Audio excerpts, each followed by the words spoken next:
Love you. இவ்வளவு நேரம் பொறுமையா இருந்தவங்க எல்லாருக்கும் என்னுடைய அன்பு. இங்க வந்திருக்க பெரியவங்க எல்லாருக்கும், சித்ராஜ் மாமாவுக்கு, நலனுடைய குடும்பத்தார் எல்லாருக்கும், சுந்தர் சார், அனந்தராஜ் சார், எல்லாரும் இருக்காங்க, ஷில்பா, கிருதி, கிரண் சார், மாஸ்டர். ரொம்ப ரொம்ப சந்தோஷம் நீங்க எல்லாரும் இங்க வந்திருக்கிறது.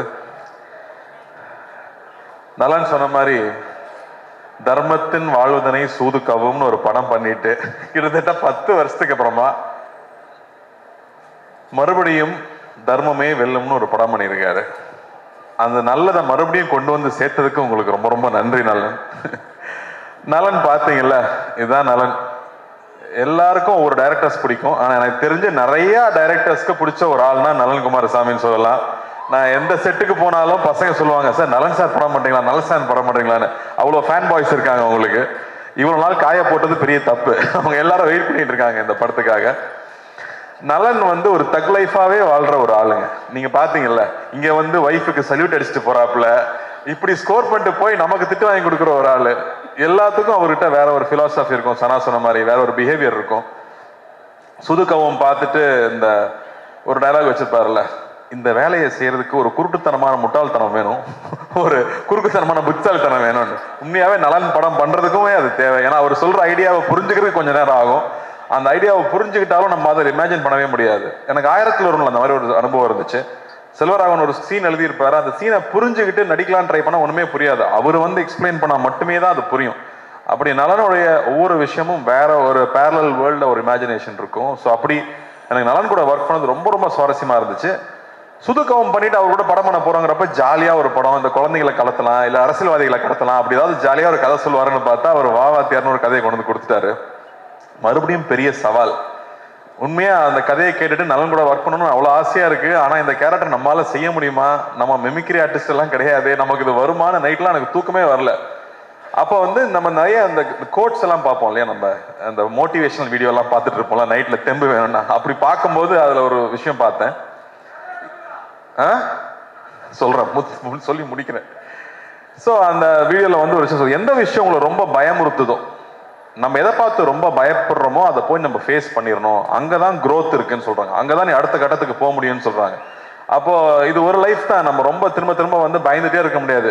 நம்ம எவ்வளவு வாட்டி ஜெயிச்சாலும் நீ தோத்தது மட்டுமே பேசுற உலகம் தான் அது. அப்படி பயந்துட்டே இருந்தோம்னா புது விஷயம் எதுவும் பண்ண முடியாது. இறங்கி அடிச்சிடணும்னு முடிவு பண்ணி தான் நலன் கூட போய் ஜாயின் பண்ணது.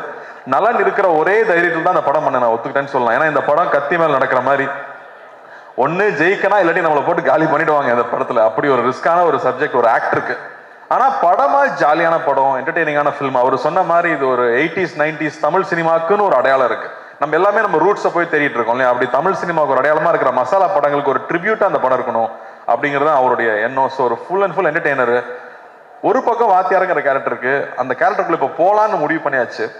உள்ள போனா அவர் ஒரு பெரிய கடல், புரட்சி தலைவர், மக்கள் திலகம், பொன்மன செம்மல்னு அவர் மக்கள் அவருக்கு வச்சிருக்கிற பேர் அவ்வளோ பெரிய பேர். அவரை பத்தி பேசினாலே புல்லரிக்குது எனக்கு. ஏன்னா அவரை பத்தி தெரிஞ்சுக்க ஆரம்பிச்சது இந்த படத்துக்குள்ள போனதுக்கு அப்புறம் தான். Love you boys, love you. இன்னைக்கும் love you guys, love you மக்களே. இன்னைக்கும் நீங்க வந்து ஒவ்வொரு வீட்டுக்கு போனீங்கன்னா அவரோட புகைப்படத்தை பார்க்க முடியும்.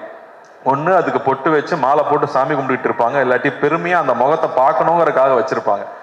அப்படி ஒரு பெரிய ஐகான். அவர் வெறும் 60s 90s 70s 80sல இருந்த ஒரு நடிகர் இல்ல, அவர் ஒரு எமோஷன், அவர் ஒரு தனி சகாப்தம். அவர் மாதிரி யாருமே சொல்ல முடியாது. அவர் வாழ்க்கையில சந்திக்காத கஷ்டம் கிடையாது.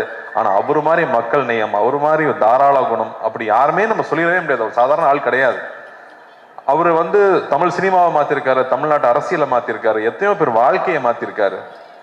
அவர் ரசிகர்களுக்கு நல்லதே சொல்லி, இன்னைக்கு நல்லது சொன்னா கிரிஞ்சுன்னு சொல்லும் போது நான் நல்லதுதான் சொல்லுவேன், என் ரசிகரும் என்ன மாதிரிதான் இருக்கணும், நல்லதை மட்டுமே சொல்லி கொடுத்து தன் ரசிகனும் என்ன மாதிரியே இருக்கணும்னு பண்ணியிருக்காரு. அவரோட ரசிகர்கள் தண்ணி அடிக்க மாட்டாங்க, தம் அடிக்க மாட்டாங்க. எப்படி அவ்வளோ இன்ஃப்ளூயன்ஷியலா அவர் இருந்திருக்க முடியும் அவங்கிறது ரொம்ப ரொம்ப ஆச்சரியமா இருக்கு. அவர் பாடல்கள் மூலமா அவ்வளோ விஷயங்களை சொல்லிட்டு போயிருக்காரு. இன்னைக்கு வந்து நியாயம் தர்மம் இல்லாட்டி வந்து தன்னம்பிக்கை வேணும்னா இன்னைக்கும் அவரோட பாடல்கள் தான் நமக்கு உதாரணமா இருந்துட்டு இருக்கு. அவர் பாட்டை பாடினாலே வைரல் ட்ரெண்டு தான். அப்படி ஒருத்தர் அவர் நம்ம பண்ண போறோங்கிறது ரொம்ப ரொம்ப பயமா இருந்துச்சு. இன்னும் அவரோட பத்தி இன்னுமே பேசிட்டு இருக்கோம், அவரை பத்தி பேசிட்டு இருக்கோம். அவர் ஒரு பாட்டுல சொல்லியிருக்காரு, வாழ்ந்தாலும் மறைந்தாலும் பேர் சொல்ல வேண்டும், இவர் போல யார் என்று ஊர் சொல்ல வேண்டும். அவரே பாடிட்டு போயிட்டார். தன்னுடைய வாழ்க்கையே மக்கள் பணியா இருக்கணும், மக்களுடைய நன்மை தான் என்னுடைய வேலைனே ஒர்க் பண்ணியிருக்காரு. அதுக்கு முத்தாய்ப்பா நம்மளோட சென்னை சென்ட்ரல் ஸ்டேஷனுக்கு அவரோட பேரை வச்சிருக்காங்க. புரட்சி தலைவர் doctor MGR Chennai central station பேரு. ஒரு நாளைக்கு கிட்டத்தட்ட 400 ட்ரெயின் இங்கிருந்து கிளம்புது. ஒவ்வொரு ட்ரெயின் கிளம்பும் போதும் சென்னை புரட்சி தலைவர் டாக்டர் எம்ஜிஆர் ராமச்சந்திரன் அவர்கள் பேர்ல சென்னையிலிருந்து கிளம்புற ட்ரெயின் ஒரு நாளைக்கு கிட்டத்தட்ட 5000 தடவை அவரோட பேர் அனௌன்ஸ் பண்ணிட்டே இருக்காங்க. அப்படி வாழ்றதுன்னா அப்படி எப்பேற்பட்ட வாழ்க்கையா இருக்கும், அவர் எப்பேற்பட்ட மனிதரா இருக்கும். அவரை நம்ம இங்க கொண்டு வந்து சேர்க்கணுங்கிறது சாதாரண விஷயம் இல்லை. ஸோ தொடர்ந்து அவர் படங்களையே பார்க்கறது. இன்ஃபேக்ட் சிலம்பம் கிளாஸ்லாம் போய் ரொம்ப நாள் ஆயிடுச்சு. நான் தெரிஞ்சு இந்த ஷூட்டிங் டைம்ல காலையில 1 hour ஈவினிங் 1 hour ஷூட்டிங் போயிட்டு வந்துட்டு முன்னாடியும் புறாடியும் கண்டினியூஸா ஒரு 1 month ப்ராக்டிஸ் பண்ணேன்.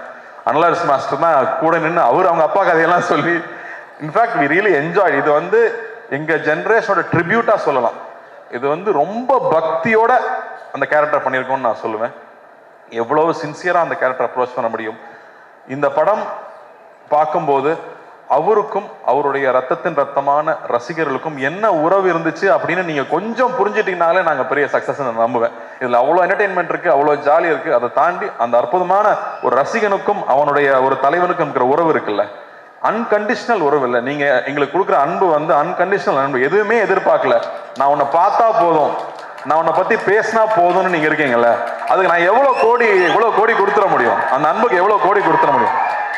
இது ரசிகர்களுக்கு நான் பண்ற ஒரு விஷயமா. உங்களோட அன்பு, உங்க முகத்தை பார்த்து நீங்க கொடுக்குற அன்பு இருக்கு இல்லையா, அந்த அன்புக்கு பரிகாரமா நான் இந்த படத்துல நடிச்சேன்னு நான் சொல்லலாம். ஏன்னா இவர் ரசிகனுக்கும் அவனுடைய தலைவனுக்கும் இருக்கிற அந்த உறவு தான் இந்த படத்துடைய கோர் எமோஷன் நான் சொல்லுவேன். லவ் யூ தம்பி, லவ் யூடா, லவ் யூ ஆல்வேஸ்டா. ஸோ இந்த படம் ஒரு புது அனுபவம். இந்த படத்துக்குள்ள போனதுக்கு அப்புறம் முக்கியமா நான் ஜார்ஜோடைய ஒர்க்கும் சந்தோஷ் நாராயணோட ஒர்க்கும் கிரண்ஸோட ஒர்க்கும் சொல்லுவேன். ஏன்னா இது வேற ஒரு வேர்ல்டு, ஒரு பேரலல் வேர்ல்டு நலன் கிரியேட் பண்ணி இருக்கிறது. ஏன்னா எல்லாம் 90s கிட்ஸ் தான் சொல்லுவாங்க, டே நலன் யாருன்னு உங்களுக்கு தெரியாதுடா, இந்த படம் வரணும்டா அப்பதான்டா தெரியும்னு 90s கிட்ஸ் கதறது நான் பாக்குறேன். ஸோ மறுபடியும் நமக்கு ஒரு ஓஜியை மறுபடியும் ரொம்ப நாளுக்கு அப்புறம் திரும்ப பார்க்க போறோம். எப்படி எம்ஜிஆர் சார் ஒரு ஓஜியோ அந்த மாதிரி திரும்ப ஒரு டார்க் காமெடியோட ஓஜியை மறுபடியும் இதில் கொண்டு வந்திருக்கோம். ஸோ ஐம் சோ ஹாப்பி நலன் கூட ஒர்க் பண்றது. நான் நலன் மாதிரி டைரக்டர் நான் அடிக்கடி யோசிப்பேன், தெலுங்குல பெரிய படங்கள் பண்றாங்க, மலையாளத்துல வித்தியாசமான படம் பண்றாங்க, தமிழுக்கு என்ன அடையாளம் இருக்கு, நம்ம வித்தியாசமா என்ன பண்றோம். ஏன்னா இங்க ரொம்ப பயந்துட்டே இருந்தோம்னா யூஸ்வலான ஃபில்மே பண்ணிட்டு இருந்தா பிரயோஜனம் இல்லை, புது விஷயங்கள் பண்ண முடியாது. அப்போ இந்த மாதிரி டைரக்டர்ஸ் ரொம்ப ரொம்ப முக்கியம்னு நான் நினைக்கிறேன். அவங்க தொடர்ந்து படம் பண்றது முக்கியம்னு நினைக்கிறேன். ஸோ அந்த வகையில நலன் மறுபடியும் இந்த படம் பண்ணது, அது இந்த மாதிரி ஒரு டஃப்பான சப்ஜெக்ட் எடுத்துட்டு அதை இவ்வளவு ஜாலியா டெலிவர் பண்ணது ஐ அம் சோ ப்ரௌட். நலன் இந்த மாதிரி பேரியர் பிரேக் பண்ணலாம், புது விஷயங்கள் ட்ரை பண்ணவே விட மாட்டாங்க நம்மள. அந்த வகையில் I am so happy. And இந்த படத்துல வாத்தியாரா இருக்கணும்னு எல்லாம் சொல்லிட்டாங்க. ஆனா அதுக்கான மேக்கப் போடும்போது அவ்வளோ பயமா இருக்கும், பயந்தே நடிச்சிருக்கேன். பூர்ணிமா தேங்க்யூ. ஐ திங்க் ஒவ்வொரு காஸ்டியூமும் ஒரு 10-15 தடவை கரெக்ட் பண்ணியிருப்போம். பொறுமையா ஒவ்வொன்றும் பர்ஃபெக்ஷன் வர வரைக்கும் பண்ணி கொடுத்துட்டே இருப்பாங்க. அதே மாதிரி செரீனா ஆகட்டும், என்னோட மேக்கப் மேன் முருகன் ஆகட்டும், அந்த மீசை வரையறதுல இருந்து அந்த உருவம் வேஷம் போட்டு அவரா நிற்கும் போது அவர் எப்படி இருந்திருப்பாருன்னு யோசிச்சோம்னா நமக்கு தலையெல்லாம் சுத்திரும். அவரை பத்தி கேள்விப்பட்ட கதைகள், அவ்வளவு கதைகள் வந்துட்டே இருக்கு. இன்னும் நல்லா அழகா சொல்லிட்டு இருந்தாப்புல. ஒருத்தர் பத்தி விசாரிச்சோம்னா ஒரு 10 கதை சொல்லுவாங்க சார், அவரை பத்தி மட்டும் விசாரிச்சா எங்க போனாலும் கதையா வந்துட்டு இருக்கு. அவர் மக்களுக்கு போய் செஞ்ச விஷயங்கள், மக்களை போய் தொட்ட விஷயங்கள் 1-2 சொல்ல முடியாது, அவ்வளவு இருக்கு. ஒரு உதாரணம் சொல்றேன், அவருடைய கான்வாய் போயிட்டே இருக்குமா ராதாகிருஷ்ணன் ரோட்ல. அப்ப கால் இல்லாத ஒருத்தர் அங்க டெய்லி நின்று காலில் பாப்பாராம், கார் போகும்போது. ஏப்பா டெய்லி காலில் நிக்கிறியா, எதுக்குப்பா இங்க நிக்கிறான்னு கேட்டதுக்கு, அவருன்னு உன்னை பார்க்கவா போறாரு, வண்டி வேகமா போகுதுன்னு சொன்னதுக்கு அவர் சொன்னாராம், கோயிலுக்கு நம்ம போறோம், சாமி நம்மளை பார்க்கணும், நான் போறோம், நாம தானே சாமியை பார்க்க போறோம், நான் தான் அவரை பார்க்க வந்தேன்னு சொன்னாராம். இப்படியே போயிட்டு இருந்த கார் ஒரு நாள் நின்றுருக்கு, அவரே இறங்கி வந்திருக்காரு, கையில எவ்வளவு பழந்ததுன்னு தெரியாது, எடுத்து கொடுத்துருக்காரு, கடை வச்சு பொழைச்சிக்க, பீடி சிகரெட் விற்க கூடாதுன்னு சொல்லியிருக்காராம். ஸோ இப்படி அவர்கிட்ட அவரை பார்த்தா இன்சிடென்ட்ஸ் வந்துட்டே இருக்கு. ஸோ அவரோட கோடான கூட ரசிகர்கள் எல்லாரும் இருக்காங்க. அவங்க எல்லாரும் நிச்சயமா நாங்க திருப்திப்படுத்தோம் நம்புறேன். சத்யராஜ் மாமாவே இங்க இருக்காரு, நான் பயந்தே தான் நடிச்சிருக்கேன்னு சொல்லுவேன். அவர்கிட்ட கேட்டுட்டே இருப்பேன், வாகேஸ்வர சார்கிட்ட கேட்டுட்டே இருப்பேன், ராஜ்கிரண் சார் கிட்ட கேட்டுட்டே இருப்பேன். ஸோ ரொம்ப சந்தோஷமா இருக்கு இந்த படம் இப்போ வெளியே வருதுங்கிறது. சத்யராஜ் மாமா மறுபடியும் ஒரு மொட்டை பாஸ் வில்லனா நடிச்சிருக்கிறது ஒரு ஸ்பெஷல் எலிமெண்ட்னு சொல்லலாம் இந்த படத்துல. ராஜ்கிரண் சார் ஒரு கம்ப்ளீட் டிவோட்டட் எம்ஜிஆர் அவர்களுடைய ஃபேனா நடிச்சிருக்காரு, தாத்தாவா நடிச்சிருக்காரு இந்த படத்துல. ஆனந்த்ராஜ் சார் ஒரு பயங்கர ஸ்பெஷல் பிந்தாஸ் கேரக்டர் அவரு. சுந்தர் சார் எல்லாருக்கூடையும், Shilpa I think very brave of you to do this கேரக்டர்னு நான் சொல்லுவேன். ஏன்னா அவங்களுக்கு கண்ணம்மா ஒன்னு சாங்ல எல்லாரும் பார்த்து எல்லாம் கிறங்கிருக்காங்க பசங்க. மறுபடியும் இந்த படத்துல வேற ஒரு கேரக்டர்ல அவங்க பண்ணியிருக்காங்க. So this will be a very special film.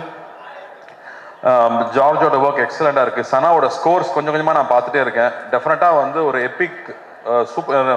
சனா சொன்ன மாதிரி நமக்கு சூப்பர் ஹீரோவாக வந்து சினிமாவில் வந்தது எம்ஜிஆர் அவர்கள் தான். அவர் நம்மளுடைய உடல் பொருள் ஆவியில கலந்தவராக இருக்காங்க. நமக்கு முன்னாடி நம்ம பார்த்த ஐகான்ஸ் எல்லாருமே. ஸோ அவர் நம்ம சூப்பர் ஹீரோ எடுத்துகிற நானும் இந்த படத்தை ஒரு சூப்பர் ஹீரோ படம் ஃபில்மாவே பார்க்குறேன்னு சொல்லலாம். ஆனால் நம்ம ஊர் மசாலா, நம்ம ஊர் ஸ்டைலில் ஒரு படமாக அது வந்திருக்கு. எல்லாருக்கூடையும் ஒர்க் பண்ணது ரொம்ப சந்தோஷம். இது ரொம்ப வருத்திக்கிட்டு நிறைய எஃபர்ட் போட்டு பண்ண படம். ஸோ நிச்சயம் இந்த படம் வெற்றி அடையணும். ஞானவேலுக்கு வந்து மிரக்கல் தான் இந்த படம் வந்து இப்போ வந்து இறங்கியிருக்கிறது. அது புரட்சி தலைவரோட ஆசீர்வாதத்தோட இந்த படம் நல்லபடியாக வந்து ரிலீஸ் ஆகணும். உங்கள் எல்லாருக்கும் ஒரு பெரிய அன்பு, பெரிய நன்றி. இங்கே வந்து இதை கலந்துக்கிட்டு வாழ்த்ததுக்கு பத்திரிகை தொலைக்காட்சி நண்பர்களுக்கு முக்கியமாக எல்லாரும் நீங்களாம் நிறைய பேர் எம்ஜிஆர் அவர்களையும் பார்த்துருப்பீங்க, அவங்கள பற்றி தெரிஞ்சிருக்கும். ஸோ உங்களுடைய அன்பு எப்பவுமே எங்களுக்கு தேவை. உங்களோட அன்பு நீங்கள் எப்பவுமே என்னை கைட் பண்ணியிருக்கீங்க, எப்பவுமே சரியான படங்கள் பண்ணும்போது பாராட்டியிருக்கீங்க. உங்களுக்கு ரொம்ப ரொம்ப நன்றி. இந்த படத்தை நீங்கள் சப்போர்ட் பண்ணணும். இந்த சப்போர்ட் ரொம்ப முக்கியம். ஏன்னா இந்த மாதிரியான அட்டம்ஸ் பண்ணும்போது நீங்கள் கொடுக்குற சப்போர்ட் தான் இந்த மாதிரி படங்கள் மறுபடியும் வந்துகிட்டே இருக்கும். ஸோ ரொம்ப ரொம்ப நன்றி. தேங்க்யூ.